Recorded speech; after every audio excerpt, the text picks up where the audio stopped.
Ito naman po ang ating nilutong puto cheese. Good morning, and happy weekend po sa ating lahat. So, nagluto po ako ng puto cheese. Sobrang laki po ang aking gawang puto. So, talagang, ayan, para po siyang ice cream.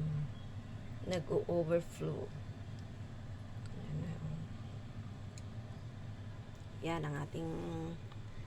So, natapos ko nang niluto ang kutsinta. Ngayon naman ay puto.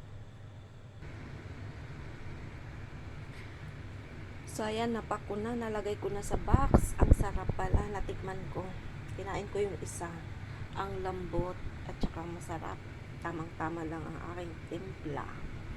Mayroon pong milk powder, may milk evap, at may milk condense. So, ang sarap.